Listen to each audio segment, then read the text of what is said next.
High সব বন্ধুরা, আর আমার নতুন ব্লগে আপনাদেরকে স্বাগত জানাই। কত রকমের মাছ এনেছি, সব বাছছি, ধুয়েছি, পরিষ্কার করেছি। ফার্স্টে ওটা গেল কাটাপোনা, ছোট মাছ ছিল, তারপরে কমপ্লেট। এগুলো আমি ছোট ছোট করে হয়তো ব্লগে দেখিয়েছিলাম, কিন্তু সম্পূর্ণভাবে সব দেখাতে পারিনি।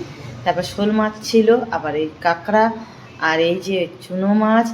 আর আজকে ভাবছি একটু চুনো মাছের ভাজা করব আর কাঁকড়ার তরকারিটা করব। তা আমি কাঁকড়ার তরকারিটা কিভাবে করি একটু দেখিয়ে দিচ্ছি। আর চলুন আমি এবার রান্না করতে যাই। সব এগুলো আগে টিফিনে ভরে ফ্রিজে রাখি, একদম পুরো সারা সপ্তাহ রেডি হয়ে গেছে। এবার একটা একটা করে খালি ধুয়ে পরিষ্কার করে রেখেছি, একটা একটা করে বার করবো আর রান্না করব। আর তার সঙ্গে মাংস দেখাতেও ভুলে গেছি, ওই যে মাংসটাও এনেছে। আর এই যে কাঁকড়া এনেছে।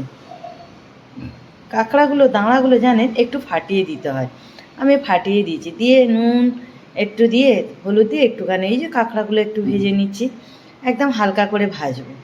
তো এই যে সব আমি না এরকম খোলা সমেত কোনো দিন ভাজিনি, খোলাটাকেও সুন্দর করে ধুয়েছি, কোনো দিন ভাজিনি, এই প্রথম ভাজি জানেন। একটু দেখতে সুন্দর হবে সাজানোর জন্য, কিন্তু কাঁকড়ার খোলাটা তো আর খাওয়া যাবে না, কিন্তু খালি সাজানো। ওই যে হোটেলে দেখায় কাঁকড়ার খোলাটা হলুদ হয়ে আছে, সব ঢাকা দিয়ে কী সুন্দর তৈরি করে একটা প্লেটে সাজিয়ে দেখায়, ঠিক আমি একটু চেষ্টা করলাম। তো যাই হোক কাঁকড়াগুলো ভাজা হয়ে গেছে। ভাজা হয়ে যাওয়ার পরে এবার ওই কড়াতেই আমি একটু টমেটো আর পেঁয়াজ একটু নুন দিয়ে সুন্দর করে একটু ভেজে নিলাম।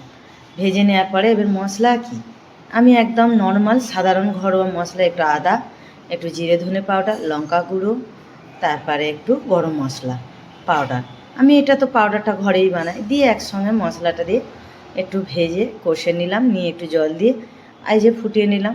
যখন জলটা ফুটে এলো তারপরে এই যে কাঁকড়াটাকে ওর মধ্যে দিয়ে দিলাম, আবার 5 মিনিট ফুটিয়ে তারপর নামিয়ে নেব। এই যে দেখুন। আর আমাদের কাঁকড়া তরকারিটা আগে খুব খেত, এখন না ছেলেটার বয়স হয়ে যাচ্ছে, বড় হচ্ছে, বয়স নয় বড় হয়ে গেছে, ওর খাওয়ার আর সময় হয় না। ও কিন্তু আমার ছেলে খুব পছন্দ করে, তো যাই হোক এবারে ও খেতেই পায়নি, এখনও পড়ে আছে কিন্তু খাইনি। তো যাই হোক এই যে দেখুন কাঁকড়া রেডি হয়ে গেছে, এবার সাজিয়েও ফেলেছি। তো কেমন দেখতে লাগছে কাঁকড়া তরকারিটা, এক চুনো মাছ ভেজেছি, ব্যাস আর কিছুই না। চলো এবার পরিবেশন করে খেতে দিয়ে দিই। আর একটু জিরে রাইস করেছিলাম জানেন, একটু সবাই পছন্দ করে। এই যে কাঁকড়া তরকারিটা দিয়ে দিলাম আর চুনো মাছ ভাজা, ব্যাস এক তরকারি দিয়ে ভাত। তখনকারের দিনে মা ঠাকুমারা দেখবেন এক তরকারি দিয়েই বেশি ভাত খেত, আর একটু শাকপাতি থাকলে তো ওইটাই ব্যাস। আমার তো এই দিয়েই খাওয়া হয়ে যাবে। তা তোমাদের এই খাবারের রান্নাটা কেমন লাগলো একটু কমেন্ট করে জানাবেন। আর আপনারা সব ভালো থাকবেন, সুস্থ থাকবেন, টাটা বাই।